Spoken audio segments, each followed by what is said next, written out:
ಶುಭೋದಯ, ನಮಸ್ಕಾರ, welcome to Yoyo Kannada.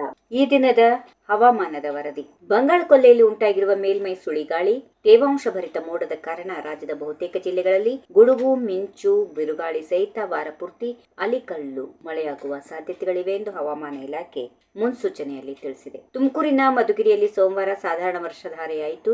ರಾಜ್ಯದ ಹಲವು ಕಡೆ ಬಿಸಿಲಿನ ವಾತಾವರಣ ಮುಂದುವರೆದಿದೆ. ಮಧ್ಯಾಹ್ನ ಮತ್ತು ಸಂಜೆಯ ವೇಳೆ ಭಾಗಶಃ ಮೋಡ ಕವಿದ ವಾತಾವರಣ ಕಾಣಿಸಿಕೊಳ್ಳುತ್ತಿದೆ. ಉಡುಪಿ, ದಕ್ಷಿಣ ಕನ್ನಡ, ಉತ್ತರ ಕನ್ನಡ, ಕೊಡಗು, ಚಿಕ್ಕಮಗಳೂರು, ಶಿವಮೊಗ್ಗ, ಹಾಸನದಲ್ಲಿ ಮಾರ್ಚ್ 24ರಿಂದ ಮಾರ್ಚ್ 30ರವರೆಗೆ ಹಾಗೂ ಬಾಗಲಕೋಟೆ, ಬೆಳಗಾವಿ, ಬೀದರ್, ಧಾರವಾಡ, ಗದಗ, ಹಾವೇರಿ, ಕಲಬುರಗಿ, ಕೊಪ್ಪಳ, ರಾಯಚೂರು, ವಿಜಯಪುರ, ಯಾದಗಿರಿ, ವಿಜಯನಗರ, ಮೈಸೂರು, ಚಾಮರಾಜನಗರದಲ್ಲಿ ಮುಂದಿನ 3 ದಿನ ಆಲಿಕಲ್ಲು ಮಳೆಯಾಗಲಿದೆ. ಚಿತ್ರದುರ್ಗ, ಕೊಪ್ಪಳ, ದಾವಣಗೆರೆ, ತುಮಕೂರಿನಲ್ಲಿ ಮಾರ್ಚ್ 25ರಿಂದ ಮಾರ್ಚ್ 26ರವರೆಗೆ, ಬೆಂಗಳೂರು ನಗರ, ಬೆಂಗಳೂರು ಗ್ರಾಮಾಂತರ, ಬೆಂಗಳೂರು ದಕ್ಷಿಣ, ಮಂಡ್ಯ, ಕೋಲಾರದಲ್ಲಿ ಮಾರ್ಚ್ 29ರಿಂದ ಮುಂದಿನ 2 ದಿನ ಬಿರುಗಾಳಿ ಸಹಿತ ಆಲಿಕಲ್ಲು ಮಳೆ ಸುರಿಯಲಿದೆ ಎಂದು ಇಲಾಖೆ ಮಾಹಿತಿ ನೀಡಿದೆ.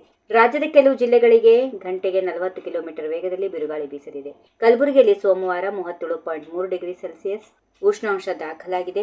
ಮೈಸೂರಿನಲ್ಲಿ ಕನಿಷ್ಠ ತಾಪಮಾನ 18.2 ಡಿಗ್ರಿ ಸೆಲ್ಸಿಯಸ್ ವರದಿಯಾಗಿದೆ. ಹವಾಮಾನ ತಜ್ಞರ ಪ್ರಕಾರ ರಾಜ್ಯದಲ್ಲಿ ಈಗ ಕಾಣಿಸುತ್ತಿರುವ ಈ ಬದಲಾವಣೆ ಇನ್ನು ಕೆಲವು ದಿನ ಮುಂದುವರಿಯಬಹುದು. ಕೆಲವು ಜಿಲ್ಲೆಗಳಲ್ಲಿ ಮಳೆಯ ಪ್ರಮಾಣ ಕಡಿಮೆ ಇದ್ರೂ ಮೋಡ ಕವಿದ ವಾತಾವರಣ ಹಾಗೂ ಗಾಳಿ ಹೆಚ್ಚಾಗುವ ಸಾಧ್ಯತೆ ಇದೆ. ಹವಾಮಾನ ಇಲಾಖೆಯ ಮುನ್ಸೂಚನೆಯ ಪ್ರಕಾರ ಇಂದು ದೇಶದಾದ್ಯಂತ ಸುಮಾರು 18 ರಾಜ್ಯಗಳಲ್ಲಿ ಗುಡುಗು ಸಹಿತ ಮಳೆಯಾಗುವ ನಿರೀಕ್ಷೆ ಇದೆ. ಪ್ರಾಥಮಿಕವಾಗಿ ಈಶಾನ್ಯ ಭಾರತ, ಉತ್ತರ ಭಾರತದ ಕೆಲವು ಭಾಗಗಳಲ್ಲಿ, ಪೂರ್ವ ಭಾರತ ಮತ್ತು ದಕ್ಷಿಣ ಪರ್ಯಾಯ ದ್ವೀಪದ ಕೆಲವು ಪ್ರದೇಶಗಳಲ್ಲಿ ಚದುರಿದಂತೆ ಮಧ್ಯಮ ಮಳೆ ಅಥವಾ ಗುಡುಗು ಸಹಿತ ಮಳೆಯಾಗುವ ನಿರೀಕ್ಷೆ ಇದೆ. If you like this video, ಬೇಗ ಲೈಕ್ ಮಾಡಿ, ಕಾಮೆಂಟ್ ಮಾಡಿ, ಶೇರ್ ಮಾಡಿ ಹಾಗೂ ಯೋಯೋ ಟಿವಿ ಕನ್ನಡವನ್ನು ಸಬ್ಸ್ಕ್ರೈಬ್ ಮಾಡಿ.